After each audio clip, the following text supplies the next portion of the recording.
आदाब नाजरीन, आपके पसंदीदा शो आदाब डॉक्टर के साथ एक बार फिर हाजिर खिदमत। मैं आपकी मेज़बान शगुफ्ता यास्मीन, और इस प्रोग्राम को हमेशा की तरह रंगारंग बना रहे हैं, इसकी अहमियत, इसकी अफादियत को दो चंद कर रहे हैं वन ऑफ द लीडिंग यूनानी मेडिसिन कंपनी अतिया हब्स के फाउंडर, डायरेक्टर, प्रमोटर, हिंदुस्तान के सबसे मसरूफ़ और कामयाब तरीन हकीमों में से एक, मसीहुल मुल्क हकीम अजमल खान अवार्ड से सरफराज आप सबके हर दिल अजीज़ जनाब हकीम सुलेमान खान तूर साहब मिलकर इस्तकबाल करते हैं इस प्रोग्राम में हकीम साहब का पुरतपा खैर मकदम तमाम नाज़रीन की तरफ से। बहुत ज़रा नवाजी। तो नाज़रीन, इससे पहले कि हकीम साहब से आपको हम एक बार फिर रूबरू कराएं, उनकी खूबसूरत शायरी से आप भी लुत्फ़अंदोज़ हों, समातों में भी रस घुले और एक तरह का माहौल, एक समा बंध जाए। एक छोटे से क़स्से से अपने प्रोग्राम का आगाज़ करते हैं कि एक सौदागर था, अपने ग़ुलाम के साथ कश्ती के सफ़र पर निकला। कश्ती में सवार हुआ और कश्ती जैसे ही पानी में उतरी, उसके ग़ुलाम ने, जिसको कि पानी से खौफ आता था, समंदर से खौफ आता था, चीखना चिल्लाना शुरू कर दिया, हाय डूबा, हाय मरा, बचाओ मुझे। तो कश्ती खरामा खरामा आगे बढ़ रही थी, लेकिन साथ साथ जो ग़ुलाम था उसका शोर और हंगामा लोगों की तबीयत को बहुत मुनग़्ज़ कर रहा था, मुकद्दर कर रहा था। लोग भी परेशान और उसका आका भी परेशान। उसी कश्ती में एक दाना, एक समझदार शख्स भी बैठे हुए थे। उन्होंने कहा, उठाओ इस ग़ुलाम को और पानी में फेंक दो। लोगों ने यही किया कि उसे उठाए और पानी में फेंक दिया। वो जैसे ही पानी में गिरा, उसने हाथ पैर मारने शुरू कर दिए कि उसे तैरना तो आता नहीं था, लेकिन काफ़ी देर तक वो गोते खाता रहा, डुबकियाँ लगाता रहा। थोड़ी देर बाद दाना शख्स ने कहा, अब इसे पानी से वापस निकाल लो, कश्ती में बैठा लो। लोगों ने यही किया। वो जैसे ही कश्ती में आया, बिल्कुल खामोश होकर दुबक कर एक कोने में बैठ गया और बिल्कुल चुप। अब लोग हैरान कि पहले तो इतना तमाशा कर रहा था, हंगामा कर रहा था, अब ये खामोश क्यों हो गया।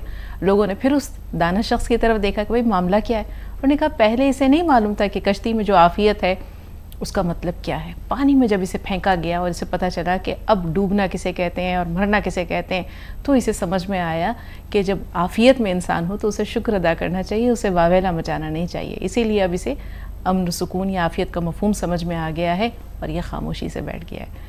तो नाज़रीन, बहुत से लोग ऐसे होते हैं जिन्हें साहिल का सुकून प्यारा होता है, लेकिन हम ये देखते हैं कि बड़े लोग वो होते हैं जो हवादिस के थपेड़े खाने में लुत्फ़अंदोज़ होते हैं, या हालात से नबरदाज़मा होने में, हालात से मुकाबला करने में सुकून और ख़ुशी महसूस करते हैं। उन्हें एक तरह की पुरख़तर ज़िंदगी अपील करती है, चैलेंजिंग लाइफ अपील करती है।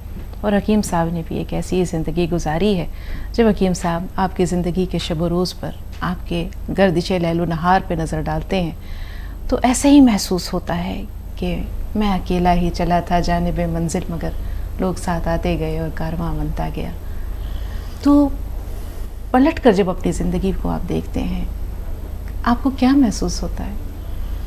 वो शेर याद आता है कि ए मौजे हवादिस उनको भी दो चार थपेड़े हल्के से। वाह वाह। ए मौजे हवादिस उनको भी दो चार थपेड़े हल्के से, कुछ लोग अभी तक साहिल से तूफ़ान का नज़ारा करते हैं। सुभान अल्लाह। गज़ल का मतलब पेश कर रहा हूँ। वो तशना लबी जब मेरी तस्लीम करेगा, वो तशना लबी जब मेरी तस्लीम करेगा, साकी भी यकीनन मेरी ताज़ीम करेगा। बेशक, साकी भी यकीनन मेरी ताज़ीम करेगा। और जब तक है मेरी सांस मेरी ज़िंदगी बाकी, ये तिब्बी शेर है तो समझ लीजिए। जब तक है मेरी सांस मेरी ज़िंदगी बाकी, जब तक भी ये दिल खून की तकसीम करेगा। बेशक, क्या कहने। जब तक भी ये दिल खून की तकसीम करेगा। उम्मीद नहीं थी मुझे अनजान कोई शख्स, उम्मीद नहीं थी मुझे अनजान कोई शख्स, माहौल में दिल के मेरे तरमीम करेगा, माहौल में दिल के मेरे तरमीम करेगा। और उस लज्जत दुश्नाम से खुश रहता हूँ अब तक, उस लज्जत दुश्नाम से खुश रहता हूँ अब तक। क्या होगा अगर वो मेरी तकरीम करेगा, क्या होगा अगर वो मेरी तकरीम करेगा। और ये तर्क ताल्लुक़ कोई मानी नहीं है तूर, ये तर्क ताल्लुक़ कोई मानी नहीं है तूर, ताज़ीम जो करता है वो ताज़ीम करेगा। बहुत उम्दा हकीम साहब, बहुत उम्दा, बहुत उम्दा। देखिए, बात कहाँ से निकली थी और कहाँ पर पहुँची। इस गज़ल में आपकी ज़िंदगी की एक हल्की सी, जैसे हम कह सकते हैं कि फ्लैशबैक में आप ले गए और वो तमाम बातें जो ज़िंदगी में गुजरती हैं हकीम साहब, उन्हें हम रकम करते रहते हैं, चाहे वो नसर में करें, चाहे वो नज़म में करें, चाहे वो गज़ल के रूप में करें। सुधा जी फ़ोन लाइन पर मौजूद हैं। जी सुधा जी, इस्तक़बाल आपका। मेरी प्यारी बेटी, अस्सलाम वालेकुम। मेरे मसीहा, आपको भी अस्सलाम वालेकुम। आपको कोई तकलीफ ना हो, आपको हर खुशी वो मिले जो आप चाहते हैं। हमारे आपके सारे गम हमें मिल जाए, सारी खुशियाँ आपको मिल जाए, आप सदा सलामत रहे। बेटी, तुम्हारे किस्से हर रोज यूट्यूब पर बार बार सुनते हैं, कहीं ना कहीं हमारी जिंदगी से जुड़े होते हैं। कब तुमसे मोहब्बत करने लगे पता ही नहीं चला, लगता है बरसों की सनाशाही है तुमसे। सही नसीब सुधा जी, सही नसीब। तभी तो खुदा ने हमें आपसे मिलवाया, यूं थोड़ी इतनी प्यारी बेटी हमें मिल गई। तुमने आज सुबह शहद का जिक्र किया था, तुम्हारी बातों में इतना शहद घुला हुआ है, हमारी समासों में घुल जाता है। बहुत प्यारी बातें करती हो तुम भी बेटी। शुक्रिया सुधा जी, शुक्रिया। और हमारे शहंशाही जज्बात का तो कहना ही क्या है, आपके कलाम तो हर रोज नया पैगाम लेकर के आते हैं। बहुत खूब, बहुत उम्दा, मतलब से लेकर मत तक हर चीज आपकी लाजवाब होती है। हम कोशिश करते हैं आपकी कुछ एक याद करने की, लेकिन ढंग से बोल नहीं पाते हम। अगर गलती हो तो प्लीज हमें माफ कर देना। वो तशना लबी जब मेरी तस्लीम करेगा, साकी भी यकीनन मेरी ताज़ीम करेगा। जब तक है मेरी सांस, मेरी जिंदगी बाकी, जब तक भी है ये दिल खून की तकसीम करेगा।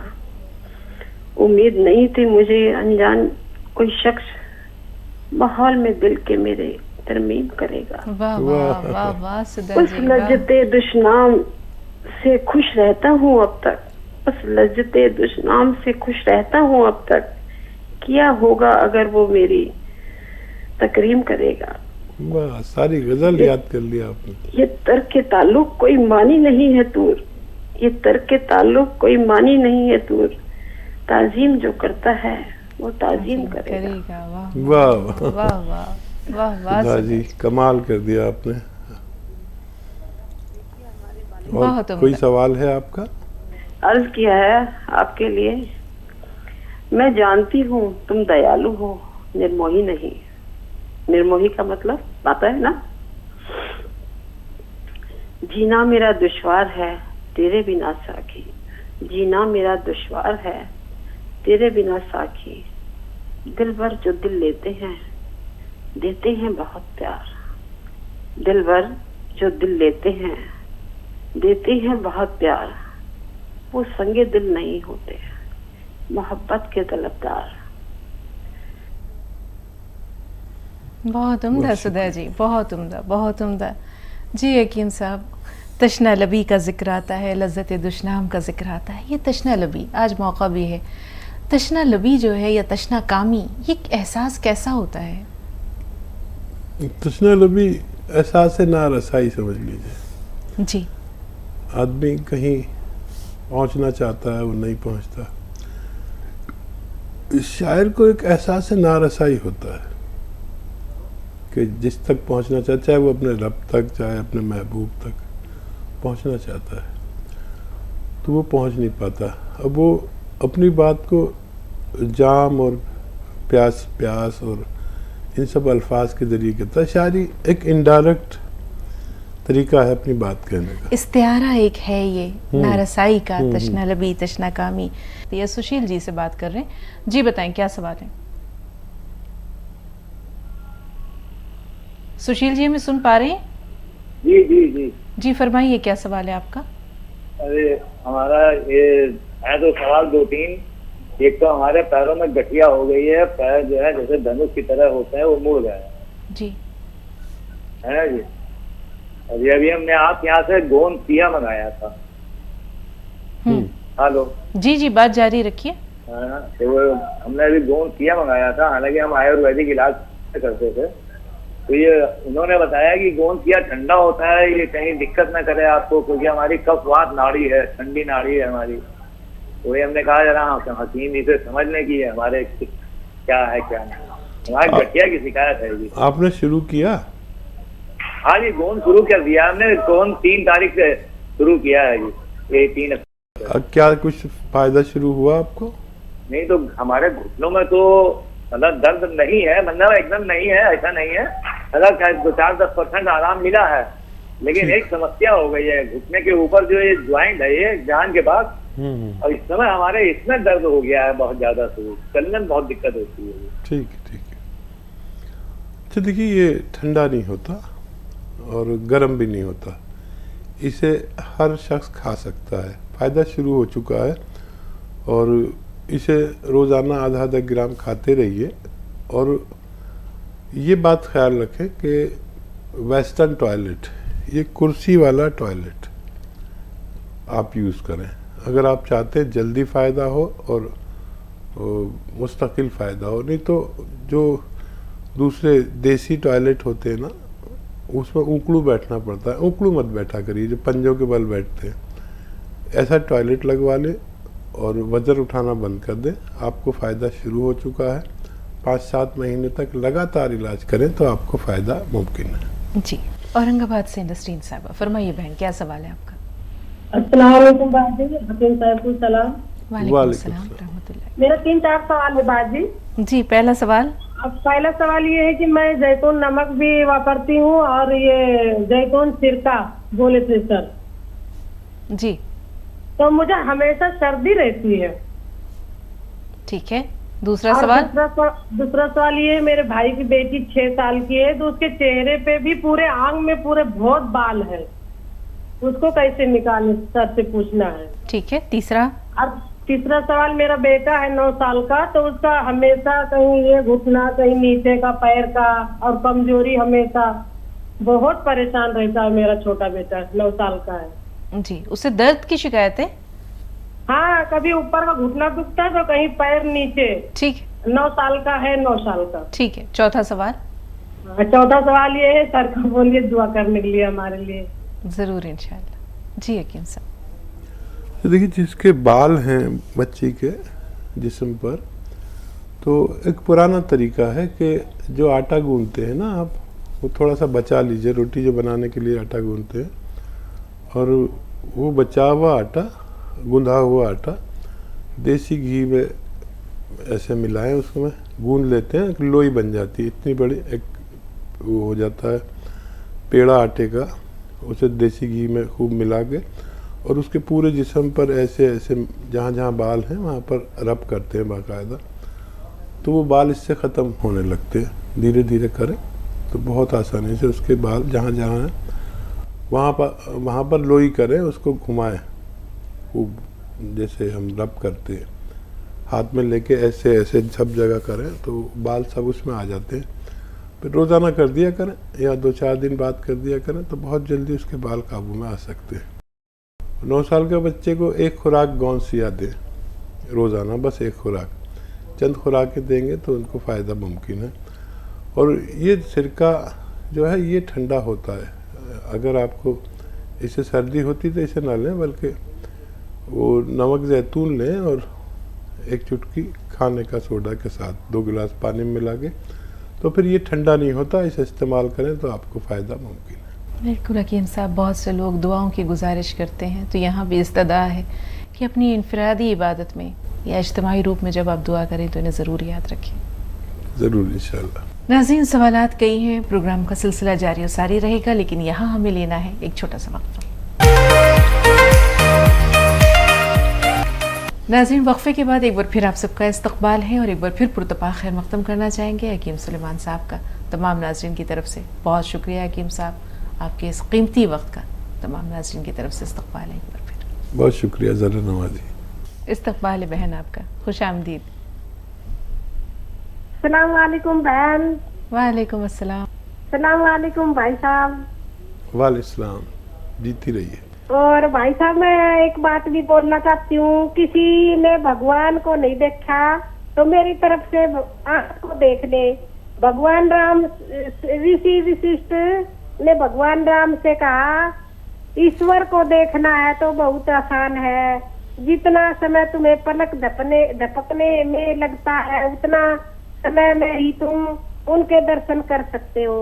फिर भी अनेक जन्म बीत गए और तुमने अभी तक भगवान के दर्शन नहीं किए। तो मैं तो कहती हूँ किसी को भगवान देखने की जरूरत नहीं है।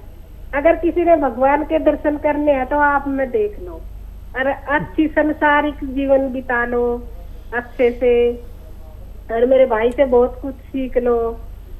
और मैं तो अपने भाई से ना बहुत कुछ सीखती हूँ और अच्छा भी लगता है और सब अच्छा भी बताते हैं और सबको बहुत फायदा भी होता है।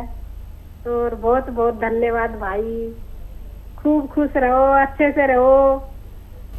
बहुत शुक्रिया दयावती जी, आपके प्यारे पुरखुलूस पाकीज़ा जज्बात का बहुत शुक्रिया, बहुत शुक्रिया। हाँ देखिए, भगवान तो खैर भगवान ही है, लेकिन आपके जज्बात की कदर और आपकी कदरदानी बहुत कीमती है। और देखिए, भगवान को वही लोग पसंद हैं जो उसकी बात मानते हैं, उसमें कोई भी हो, आप हो, मैं हूँ, मैं जो कुछ लोग फॉलो करते हैं, फॉलो करना चाहिए भगवान को या भगवान के दूतों को। किसी हीरो हीरोइन को फॉलो नहीं करना चाहिए। इनकी ज़िंदगी कोई ऐसी नहीं होती कि इनको फॉलो किया जाए। तो भगवान को जो फॉलो करता है उसके चेहरे पर तेज आ जाता है, और ईमानदारी, दयानतदारी और मोहब्बत अवाम से, ये भगवान के करीब करते हैं। और ये जो भी कोशिश करेगा उसके भगवान बहुत नज़दीक होता है। वाकई हकीम साहब, आप इधर से लिखे जाने के लायक है आपका ये कौल। नसरीन साहबा से बात कर लें। जी बताएं बहन, जहानाबाद से बोल रही हैं आप, फरमाइए क्या सवाल है। हकीम साहब, मेरा उम्र 45 साल है, 45-40 साल है। हम 10 साल की उम्र से हमको लिपोडर्मा हुआ और मेरी अम्मी का भी इंतकाल हो गया। उसके बाद हम ऐसे ही रह गया, बढ़ गया थोड़ा। उसके बाद सोराइसिस भी हमको हो गया। उसके बाद 10 साल पहले अभी हमको थायराइड भी है, कोलेस्ट्रॉल भी है और लीवर में भी प्रॉब्लम है। मेरी शादी भी नहीं हुई, मेरी माली हालत भी खराब है। घर पर हूँ, दवा आयुर्वेद का हम लेते हैं तो हमको उल्टी होने लगता है और अंग्रेजी दवा खा रहे हैं तो खाना तो देखने का तबियत नहीं करता है। हकीम साहब, हमको ऐसा कुछ बताइए घरेलू नुस्खे में, जो मेरा सोराइसिस बहुत ज्यादा बढ़ा हुआ है, उसमें थोड़ा रिलीफ है और मेरा जो दाग है वो अभी पर्दे में है, वो हमको नजर नहीं आए बाहर, मतलब बढ़े नहीं। और लीवर के लिए वही कि मतलब उससे हमको जो सब कुछ फायदा हो। ठीक है बहन, अल्लाह ताला आपकी परेशानियां, आपकी आजमाइशें, आपके मसाइब को दूर करे। जी हकीम साहब। अच्छा देखिए, ये जितने भी अमराज आपने बताए हैं, वो एक नुस्खा ले लीजिए, उससे ये आपके सारे अमराज में फ़ायदा मुमकिन है। सब्र करें, अल्लाह से मदद मांगें। देखिए, ये नमक जैतून 1 चुटकी, खाने का सोडा 1 चुटकी 2 गिलास पानी में डाल दें, और ये 2 गिलास पानी आपको धनिए के पाउडर, 1 चम्मच धनिए के पाउडर के साथ लेना है। लगातार लेते जाइए। कोलेस्ट्रॉल में भी बहुत कमी आ जानी चाहिए, थायराइड में भी, और चर्बी भी कम होनी चाहिए, और काफ़ी फ़ायदे आपको इससे पहुंचेंगे। रोज़ाना 1 बार या 2 बार लें। जी हकीम साहब, 2 बड़ी अहम परेशानियों का इन्होंने जिक्र किया कि इनको सोराइसिस भी है और इनको लिकोडर्मा भी है। वो सफ़ेद दाग भी हैं जो फ़िलहाल शायद वो ऐसे पोशीदा जगहों पर हैं जो जाहिर नहीं है। और देखिए, सोराइसिस भी इसी नुस्खे से ख़त्म होता है। जी। स्किन की बहुत सारी बीमारियों में ये जो नमक जैतून है, ये काम आता है। आप इसे इस्तेमाल करें और देखें क्या चेंज आते हैं। धीरे धीरे 2 महीने में आपको कुछ फ़र्क नज़र आएगा, तो फिर आप राब्ते में रहिए और नमक जैतून असली लीजिए, फ़ायदा मुमकिन है इंशाअल्लाह। तेलंगाना से इशरत साहब, फरमाइए बहन, क्या सवाल है आपका। अस्सलाम वालेकुम। वालेकुम अस्सलाम। वालेकुम अस्सलाम। जी इशरत साहब। जी मैम, मैं हकीम साहब से बात करना चाहती हूँ। सुन रहे हैं आपको। अस्सलाम वालेकुम। वालेकुम सलाम। हकीम साहब, ये मेरा जो जिस्म रहता ना, हमेशा गर्म रहता, हालांकि बुखार नहीं रहती, इसके बावजूद भी मेरा जिस्म गर्म रहता। मतलब बुखार नहीं रहती, नॉर्मली जब हम लोग सीते ना ऐसा भी गर्म रहता, और ना मुझे पिंपल्स होते रहते हमेशा। जब कभी स्किन का ट्रीटमेंट मैं लेती तब ठीक रहता, बस 1-2 महीने के लिए, उसके बाद फिर से शुरू होते पिंपल्स। आप कुछ बताएं तो बेहतर होगा। जी ठीक है। अच्छा बेटा देखो, धनिया धनिया आप समझते ही हैं, हर किचन में होता है धनिया और सौंफ, ये 2 चीज़ें पाउडर बना के रख लें, 1 चम्मच खाएं, और 1 चुटकी नमक जैतून असली 2 गिलास पानी में मिलाकर दिन भर में 1 बार पी लिया करें, इंशाल्लाह फ़ायदा मुमकिन है। हैदराबाद से हमारी अगली कॉलर हैं आफरीन। बताएं बहन, क्या सवाल है आपका? हेलो, अस्सलाम वालेकुम। वालेकुम अस्सलाम। वालेकुम अस्सलाम। जी, मेरे 3 सवाल हैं। अम्मी को हमारे हाथ ये क्या बोलते हैं, बाईपास सर्जरी हुआ है, और उसके बाद उनके पूरे मतलब हाथों पैरों में ज्यादातर नील गंध आ जाता है। चोट लगने पर ज्यादा आता है, चोट नहीं भी लगे तब भी आ जाता है, और वो काफी दिन लगते हैं वो ठीक होने के लिए। और हम लोग जी आफरीन से राब्ता नहीं रहा, सिर्फ एक ही सवाल हम तक पहुंच सका हकीम साहब, जिसमें इन्होंने चोट लगने पर ब्लीडिंग का जिक्र किया ना, नीले जी निशान हो जाते हैं। दरअसल इसके बाद जो दवाइयाँ दी जाती हैं और मुस्तकिल चलती हैं, उसके असरात से ऐसा होता है, और अल्लाह का एहसान कि अल्लाह ने उनकी हिफाजत की, और सर्जरी से पहले अगर कांटेक्ट करते तो ये भी, इससे भी बचा जा सकता था। जिन लोगों को भी हार्ट ब्लॉकेज हो, बाईपास सर्जरी की नौबत हो, तो वो लोग, एक नुस्खा मैं अक्सर बताता हूँ, जैतून का सिरका या कलौंजी का सिरका लें असली, और 2 चम्मच पानी में मिलाकर उसमें 1 चुटकी खाने का सोडा डालकर दिन में 2 बार पिया करें खाने के बाद। और यही आप जिनको हो चुकी है सर्जरी और दोबारा नौबत ना आए, और इस तरह के नीले निशान और तवानाई के लिए आपकी वालदा को ये लेना चाहिए, इंशाअल्लाह फ़ायदा मुमकिन है। आफरीन एक बार फिर राब्ते में है। आफरीन, आपसे बात हो रही है हमारी? हाँ, अस्सलाम वालेकुम। वालेकुम अस्सलाम। जी, आपके पहले सवाल की तो रहनुमाई हकीम साहब ने फरमा दी, मजीद क्या सवाल आते हैं? जी, दूसरा सवाल ये है कि मेरे कल्ले थोड़ा मोटे हैं, मतलब चब्बी जैसा है, तो वो थोड़ा ऑकवर्ड दिखता है। और तीसरा सवाल ये है कि हकीम साहब हम मशवरा दिए थे कि गोंद सिया और गोंद मोरिंगा और गोंद चिलगोजा लेने के लिए, तो वो तीनों गोंद एक साथ ले सकते हैं क्या? मतलब थोड़ा गैप दे के लेना है, 10 मिनट या आधा घंटा, एक साथ ले सकते हैं? ठीक है।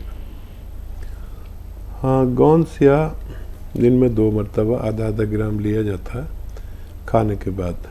गोंद चिलगोजा 24 घंटे में 1 बार ले सकते हैं, और किसी वक्त एक साथ ना लें, थोड़ा 1 घंटे का फ़र्क से लें।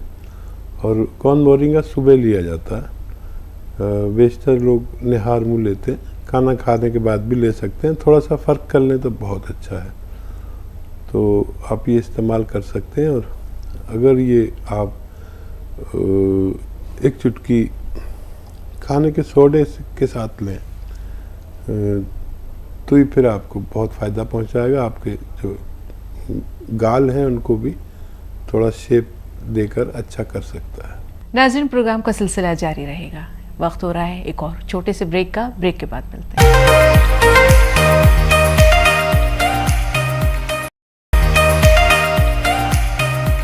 वक्फे के बाद नाज़रीन एक बार फिर आप सबका इस्तकबाल है, और एक बार फिर यकीनी तौर पर हम सब ममनून और मशकूर हैं हकीम साहब के। आपका इस्तकबाल हकीम साहब, एक बार फिर शुक्रिया। ज़रा नवाज़िए। सुल्ताना साहिबा हमारी अगली कॉलर है। फरमाइए बहन, क्या सवाल है? अस्सलाम वालेकुम। वालेकुम अस्सलाम। हेलो। वालेकुम अस्सलाम। जी बहन। हेलो, अस्सलाम वालेकुम। वालेकुम वालेकुम अस्सलाम। हेलो। बहन टीवी की आवाज़ थोड़ी देर के लिए म्यूट कीजिए, आपकी आवाज़ हम तक पहुंच रही है, सवाल बयान कीजिए।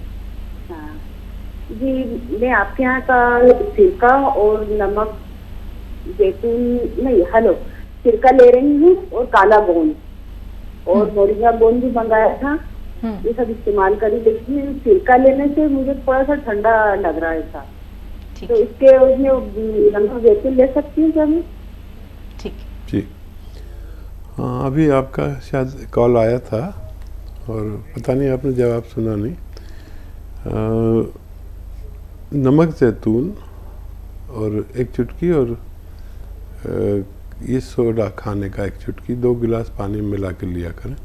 जिन लोगों को भी सिरका सूट ना करता हो वो ना लें, क्योंकि सर्द मिजाजों को सर्दी सी रहती है। तो आप ये लिया करें, इंशाल्लाह वही काम करेगा और आप फायदे में रहेंगे। जी, देहरादून से कावेरी जी। कावेरी जी, इस्तकबाल है आपका। खुशामदीद, बहुत दिन बाद जुड़ी हैं कावेरी जी हमारे साथ, इस्तकबाल है आपका। जी, many happy returns of your birthday, happy belated birthday to you and happy Eid as well.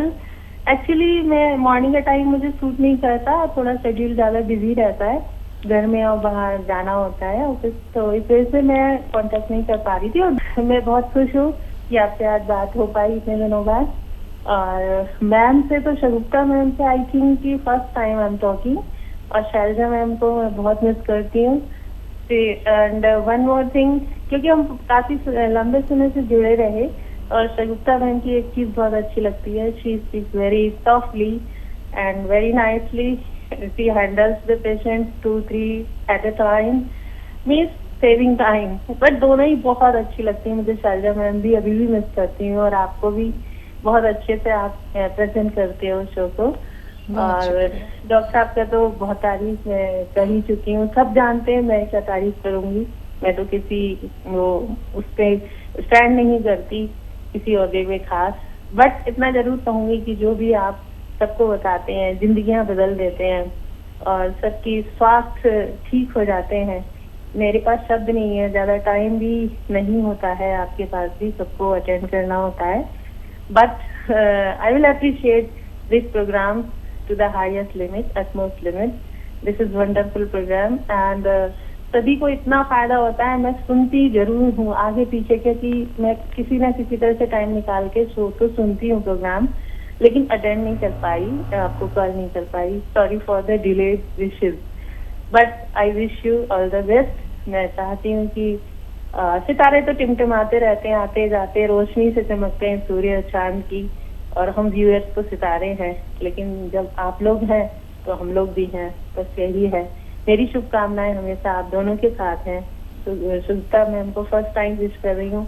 I want her to touch the scale greater heights, और डॉक्टर साहब को तो सफलताएं चूम रही हैं और चूमती रहेंगी to the highest limit. This is what I want to say. और हेल्थ के पॉइंट ऑफ व्यू से तो हम पूरा परिवार फायदा उठा ही रहे हैं, वो काफी कुछ मैंने बोला है पहले भी। So much thank you. बहुत बहुत शुक्रिया।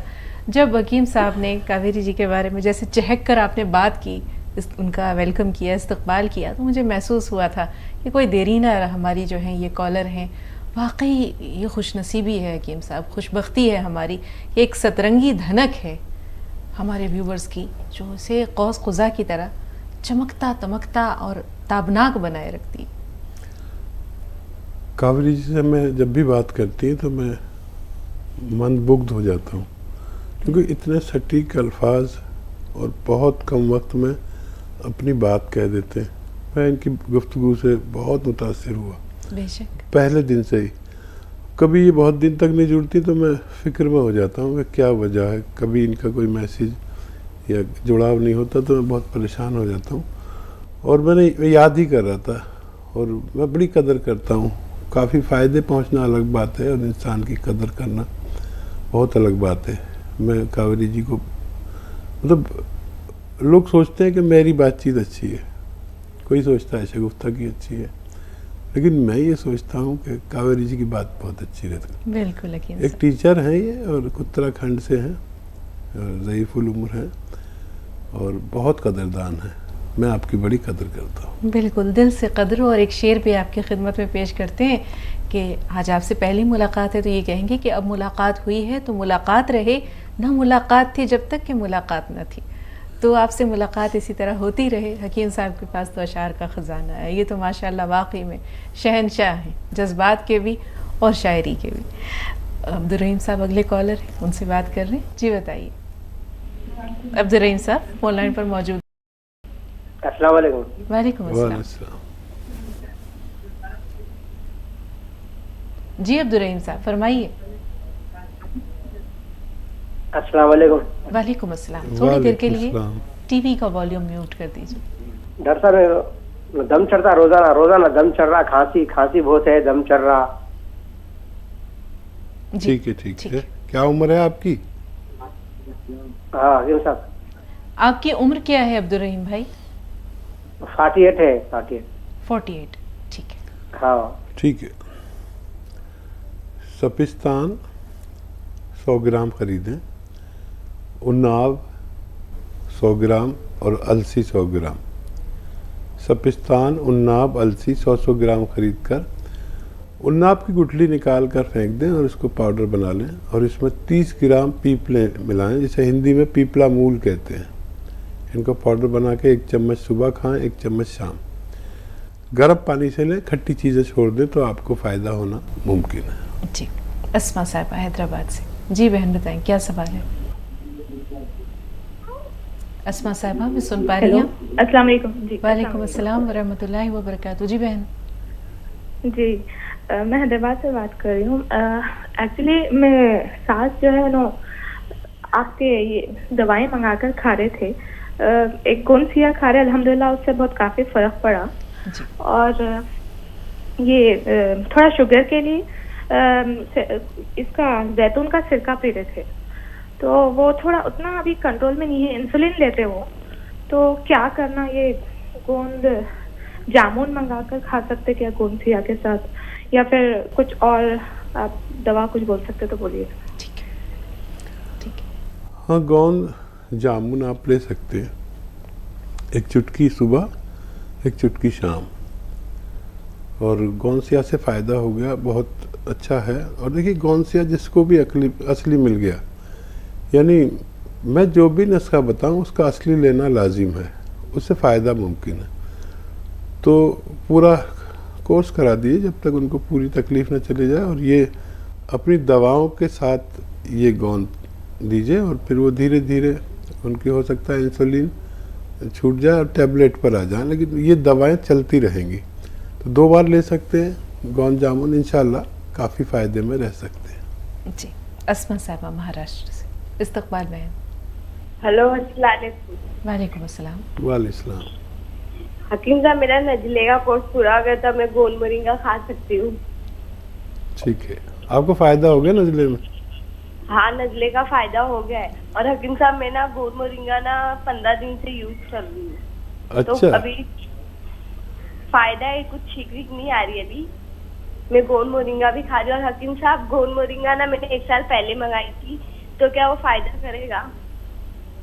जी जी, वो ख़राब नहीं होता जल्दी, 2-3 साल तक ख़राब नहीं होता और आपको फ़ायदा भी शुरू हो गया और आपने इस्तेमाल की इजाज़त के बगैर तो शुरू कर दिया। अब आप पूछ रहे हैं मुझसे। बहरहाल अल्लाह आपको फ़ायदा दे, बहुत सब्र किया आपने, जल्दी फ़ायदा आपको मुमकिन है। बिल्कुल हकीम साहब, जैसे इन्होंने पूछा, वाकई में इन चीज़ों की कोई एक्सपायरी डेट भी होती है या एक मखसूस मुद्दत तक या कई किसी यानी 1 साल 2 साल तक जो है इन चीज़ों को महफूज रखा जा सकता है? देखिए जो साबुत दवाइयाँ हैं वो काफ़ी दिन तक रहती हैं और जब पिस जाने के बाद उनमें कुछ कीड़ा वगैरह पड़ जाता है, तो फिर भी 2 साल की डेट होती है, उससे ज़्यादा भी ठीक रह सकती है। लेकिन हुकूमत की तरफ से ये ऑर्डर है कि जो ये प्रोडक्ट हैं उनको 2 या 3 साल की डेट डाल सकते हैं, ये नहीं डाल सकते। डेट ऑफ मैन्युफैक्चरिंग डाल देते हैं कि उससे 2 साल तक या 3 साल तक ये फ़ायदेमंद रह सकती है। जी, अब इन्होंने गोंद मोरिंगा का जिक्र किया। गोंद मोरिंगा ये चेहरे के लिए, बालों के लिए, इन दोनों के लिए तो अमृत का काम करता है, इसके अलावा भी इनका कोई फ़ायदा है? देखिए गोंद मोरिंगा एक तो जो बच्चियां या बच्चे छोटे कद के हैं वो अंडर एज में इसको इस्तेमाल करें तो ये जिस्म की ग्रोथ करता है। फिर बालों के लिए और चेहरे की कशिश के लिए और भी बहुत सारे कामों में इसे लेते हैं। ये एक अजीब किस्म का गोंद है जो इसको लोग जानते नहीं, अक्सर नकली भी ले लेते हैं। और ये जो मरीज़ा हैं ये दरअसल इनको ये इस्तेमाल करना था गोंद मोरिंगा, लेकिन वो इनको खांसी नज़ले की परेशानी थी तो मैंने इनको रोक दिया और मैंने कहा पहले खांसी नज़ले का इलाज करो तब खाना, तब आपको फ़ायदा होगा। तो ये हर महीने फ़ोन करती कि मुझे अब कर लूँ, बहुत उतावली थे। तभी ये कह रही है कि 1 साल से महफूज रखा हुआ है मैंने। तो ये एक बात और बताएं हकीम साहब, यहाँ एक सवाल जहन में और आ रहा है कि जैसे सर्दी ज़ुकाम नज़ले की शिकायत है तो उसके लिए बेहतर ये है कि वो गोंद मोरिंगा का इस्तेमाल रोक करके पहले इसका इलाज कर ले और फिर ये इस्तेमाल करे। तासीर ठंडी है इसकी?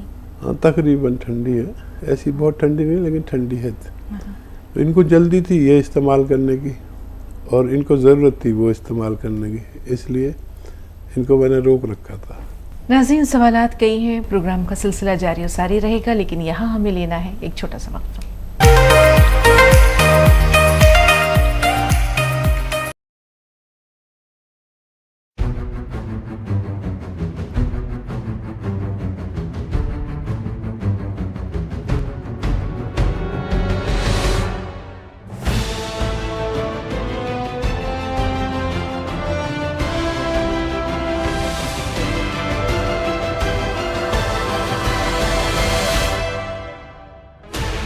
Sixteen channels, 15 languages, 26 states, 1,200 plus reporters, 66.9 crore viewers. नाज़रीन, वक्फे के बाद एक बार फिर आप सबका इस्तकबाल है और एक बार फिर पुरतपा खैर मख्तम करना चाहेंगे हकीम सुलेमान साहब का। तमाम नाज़रीन की तरफ से बहुत शुक्रिया हकीम साहब, आपके इस कीमती वक्त का तमाम नाज़रीन की तरफ से इस्तकबाल है एक बार फिर। बहुत शुक्रिया ज़रा नवाजी। ये शादान इस्तकबाल है आपका। अस्सलाम वालेकुम। वालेकुम अस्सलाम। जी जी मैं आप लोग का दवा इस्तेमाल कर रही थी, ये वेट थोड़ा मेरा ज़्यादा है तो उसके लिए मैं इसका सिरका इस्तेमाल कर रही थी, जीरे का सिरका। और पीसीओडी का प्रॉब्लम है मुझे तो मैं सीकेयर मंगाई दवा इस्तेमाल कर रही थी। पीरियड तो रेगुलर रहते हैं पर 1 डे ही ऐसा रहता वो तो, और गोंद मोरिंगा हेयर फॉल के लिए इस्तेमाल हो रहा था मैं। तो ये पीसीओडी के लिए सीकर कंटिन्यू करना या फिर कुछ और दवा बताएंगे? ठीक है। देखिए अब ये जो सिरका है ये तो मुस्तकिल है और पीसीओडी के लिए आप ले सकते हैं सीकर, खास तौर पर उसी के लिए, और लगातार लें जब तक आपका पूरा ज़रूरत पूरी ना हो जाए, जब तक इस्तेमाल करें, इंशाल्लाह फ़ायदा मुमकिन है। जी, और एक और इन्होंने गोंद मोरिंगा के बारे में दरियाफ़्त किया है कि वो कब तक लेना है? हाँ, अपनी ज़रूरत पूरी करने तक आप कोई भी दवाई ले सकते हैं, ये लंबे अरसे तक भी लिया जा सकता है, आप इसे इस्तेमाल करें। जी हकीम साहब, हार्मोन्स इनमें कभी कभी बेइतदाली पैदा हो जाती है जिससे ज़िंदगी में बेज़ाब्तगी आ जाती है, फ़ाल में, बहुत सारे मामूलात में, ज़िंदगी के निज़ाम में। तो आप अक्सर अलसी का जिक्र करते हैं, अलसी के अलावा क्या ऐसी कोई जड़ी बूटी या कोई चीज़ है जो ख़वातीन के लिए फ़ायदेमंद हो?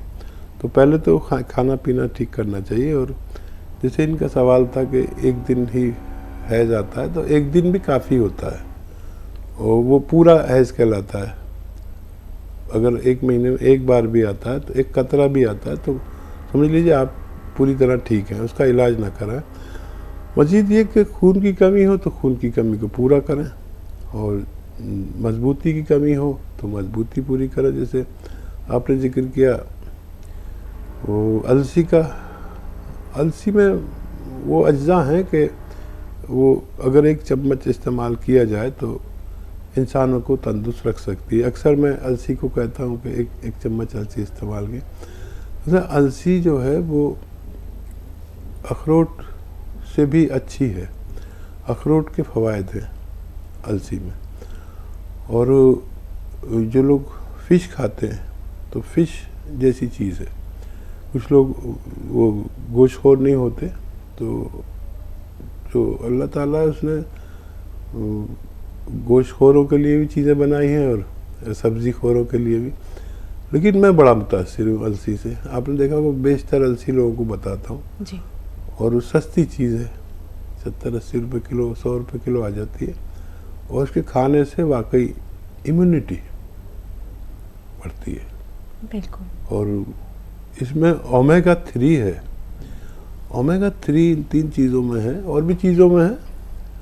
तो ओमेगा 3 कैंसर तक से हिफाजत करने की ताकत रखता है। और यूँ समझ लीजिए कि एक बिल्डिंग में जब स्ट्रक्चर बांधा जाता है तो आज जो बिल्डिंगें बनती हैं उसमें पिलर काम करते हैं। सारी बिल्डिंग पिलर पर खड़ी रहती है, दीवारों की इसमें अहमियत नहीं, दीवारें हटा भी दो तो पिलर पर खड़ी रहेगी। तो जिस बिल्डिंग का स्ट्रक्चर मजबूत होता है वो बिल्डिंग अगर जलजले भी आ जाए तो वो बिल्डिंग सलामत रह सकती है।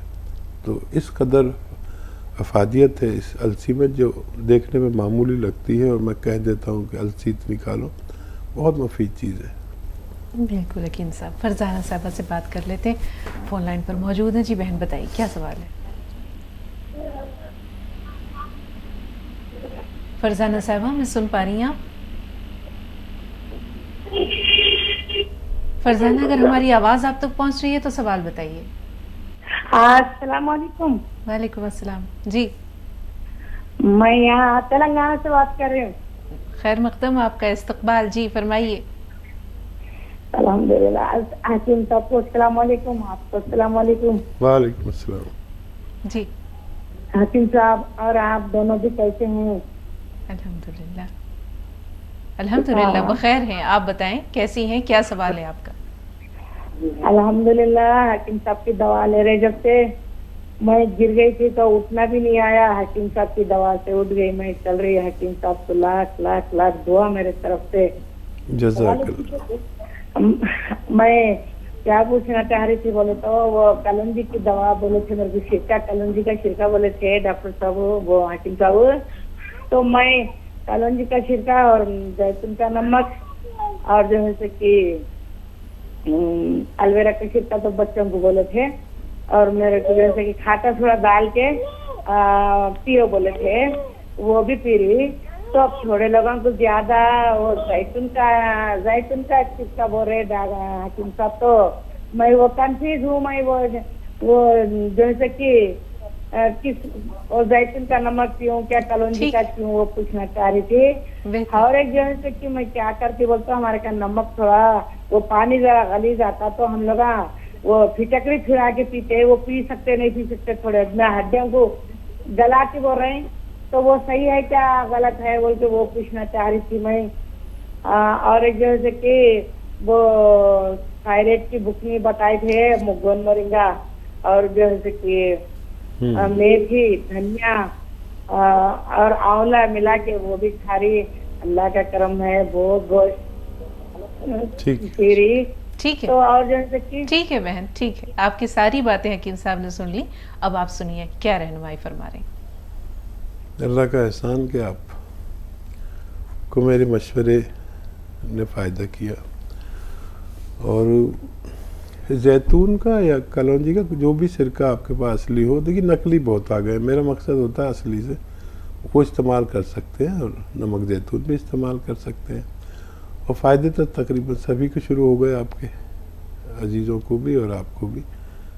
लगातार इस्तेमाल करके अपने पूरे मर्ज़ को जड़ से ख़त्म करते हुए जब तक ले जब तक आपको मुकम्मल फ़ायदा ना हो जाए। तज़मीन है अगली कॉलर। जी बताएं बहन क्या सवाल है? हकीम साहब को भी अस्सलाम वालेकुम। जी बहुत दिनों से मैं आपके दवाएं तो इस्तेमाल कर रही हूँ। मैं 2-3 साल अव्वल आपसे बात हुई थी, उसके बाद बात ही नहीं हो पाई। हम लोग रेगुलरली आपकी मेडिसिन खा रहे हैं, बहुत फायदा है। मैं आपसे बहुत बहुत शुक्रिया अदा कर रही हूँ और आपकी उम्र दराजी के लिए दुआ भी कर रही हूँ। मेरी सासू माँ तो आपको बहुत दुआ करती है। वो जैतून का सिरका आपका रेगुलरली खाती पीती है और वो जामुन का गोंद। तो अल्हम्दुलिल्लाह उनकी उम्र अबाउट 60 है। तबीयत खराब होने के पूरे बॉडी चेकअप करने के बाद भी आपके मेडिसिन लेने से उनका अल्हम्दुलिल्लाह पूरे ऑर्गन बहुत तंदुरुस्त हैं। और एक बात, मेरे बेटे को मैंने माजुर आर्केड दिया आपके वहां से मंगा के। उसको वीजिंग होता था अराउंड बचपन से लेके, अब उसकी एज 13 इयर्स है। अब अल्हम्दुलिल्लाह वीजिंग नहीं हो रहा है, लेकिन थोड़ा सर्दी हो रहा है। मैं ये जानना चाहती हूँ कि अब क्या करना। मैं ऑलरेडी उसको 4 डब्बे खिला की हूँ माजुर आर्केड के। अब उसको वीजिंग नहीं हो रहा, थोड़ा वेदर की वजह से, क्या पता नहीं। ये 2 हो गया है, मेरे बेटे का हो गया। और मेरा क्या प्रॉब्लम है, मेरी एज 40 इयर्स है, 39 है, कंप्लीट हो गया है। वो अब मुझे 1 वीक से है ना, जब भी यूरिन को जाती है तो अर्जेंट आता है, और यूरिन कंप्लीट होने पर तकलीफ होती है यूरिनेशन में। ठीक, ये 2 है। ठीक है। और सास साहिबा को मेरा सलाम अर्ज करें, दुआ के लिए कहें मेरे लिए। और अल्लाह का शुक्र कि इस उम्र में भी उनके तमाम ऑर्गन्स अच्छे हैं, और इलाज जारी रखा करें। और आप जैसी बहू उनको मिल गई हैं तो इंशाअल्लाह वो कोताही नहीं कर सकती इलाज में। अच्छा, बच्चे हो या बड़े, जिनको भी नज़ले का खांसी का मर्ज़ है, वो अगर कभी कभी हो जाए तो कोई बात नहीं। मुझे भी नज़ला खांसी, आपने देखा होगा प्रोग्राम में, मैं कभी कभी खांस लेता हूँ। ये मौसम की तब्दीली से हो जाता है, तो उसका कोई अगर ज़रूरी हो तो एलोपैथिक इलाज फौरी तौर पर ले सकते हैं। लेकिन ये 6-7 महीने तक बच्चे को खिलाएं माजून आर्केड जो आप इस्तेमाल करते हैं, तो फिर उसको मुकम्मल फ़ायदा मुमकिन है। अभी जितना भी फ़ायदा है, कभी कभी तो सबको होता है, साल में 1-2 बार मुझे भी होता है। और आप एक वो आता है नमक जैतून, वो लें, 1 चुटकी 2 गिलास पानी मिलाकर रोज़ाना। और मुमकिन हो तो अलसी भून लें, हल्का सा भून के अलसी को, जिसे फ्लैक्सीड कहते हैं, अलसी को भूनकर उसका आधा चम्मच अलसी और ये 1 चुटकी नमक जैतून 2 गिलास पानी मिलाकर आप पी लिया करें पूरे दिन में 1 बार या 2 बार। बहुत जल्दी आपकी ये पेशाब वाली परेशानी भी अच्छी होना मुमकिन है। जी, तेलंगाना से अगले कॉलर है हमारे साथ, मोहसिन भाई, इस्तकबाल आपका, फरमाइए। अस्सलाम वालेकुम। वालेकुम अस्सलाम। हकीम साहब के लिए भी अस्सलाम वालेकुम। वालेकुम अस्सलाम। जी हकीम साहब, मैं मेरे मोटापे के लिए मैं जैतून का एलोवेरा का सिरका ले रहा हूँ। तो अल्हम्दुलिल्लाह 116 किलो से 108 किलो तक हो गया, लेकिन उससे कम नहीं हो रहा, वहां तक ही आके रुका हुआ है। तो मैं कब तक लेना और कितने दिन तक लेना, ये एक डाउट है। और जीरे का सिरका भी ले सकता हूँ क्या? और एक नेक्स्ट ये है कि हमारे घर में पिटकरी का पानी गलीज आता है हमारे घर में, तो पिटकरी का पानी हिला के पीते, वो पीने से लोग कह रहे हैं कि हड्डी वगैरह सब गल जाते, बाल झड़ जाते, बोल के ऐसा बोल रहे। क्या वो पिटकरी का पानी पी सकते क्या? ठीक है, ये डाउट है। और थायराइड के लिए कुछ जी अभी खातून के जवाब में हकीम साहब ने थायराइड वगैरह के बारे में तफसील से बता दिया था। मजीद कुछ दरकार है रहनुमाई? हाँ मैडम, क्योंकि हमारे पास टीवी भी नहीं है, करंट भी नहीं है, समझो टीवी में केबल भी नहीं है, करंट भी नहीं है, तो हमको मालूम हुआ चल रहा, तो इसलिए आपको फोन करे। थोड़ा कॉल मत कट करो। बेहतर आपकी कॉल जो है वो अभी जो है वो कनेक्टेड रहेगी, आप फ़ोन पे ही सारी बातें सुन सकते हैं। जी हकीम साहब। हालांकि फिटकरी नुकसान भी देती है, तो इससे तो अच्छा है कि आरओ लगवा लें, तो वो उस पानी को साफ़ कर देगा। आरओ लगवा लें तो बहुत अच्छा, फिटकरी से बेहतर आरओ है। या और भी कई तरीके हैं इसके, पानी साफ़ करने की मशीनें भी आती हैं, वो लगा लें तो बेहतर है। फिटकरी ज़्यादा इस्तेमाल ना करें, वाकई वो नुकसान दे सकती है हड्डियों को। और ये जीरे का सिरका आप ले सकते हैं, ये उससे भी तेज़ है वज़न कम करने में, तो जीरे का सिरका भी बेहतर है। आप ये दोनों भी ले सकते हैं, इंशाल्लाह आपको फ़ायदा मुमकिन है। जी, अपनी वालदा के बारे में ही अपनी किसी घर की खातून ने अभी थोड़ी देर पहले यही सवाल किया था थायराइड के बारे में, तो ये सुन नहीं सके हकीम साहब, गुजारिश है कि एक बार फिर उनकी रहनुमाई कर दीजिए। हाँ, थायराइड तो देखिए कई तरह से थायराइड का इस्तेमाल कर सकते हैं नुस्खे का। एक तो ये है कि धनिया 300 ग्राम और आंवला 100 ग्राम और मेथी का दाना 100 ग्राम इसका पाउडर बना लें और ये 1 चम्मच सुबह खाली पेट खाएं और 1 चुटकी नमक जैतून 2 गिलास पानी में मिलाकर इसके साथ खाएं। और ये एक दिन में 2 दफ़ा ले सकते हैं, एक बार रात को भी ले सकते हैं। थायराइड का अच्छा इलाज है, अगर आप लगातार 6-7 महीने तक लें अपनी अद्वियात के साथ तो फ़ायदा मुमकिन है। शेख पाशा साहब, आपसे हम राब्ते में हैं, हमारी आवाज़ मिल रही है आपको? ये हमारे मेहरन भी बोल के 60 साल की उम्र है इनको जी। अभी इनको शुगर आके है 10-20 साल हो गया शुगर आके। हाँ। दवाई मंगाए हम। हाँ। दवा का कितना फायदा हुआ है?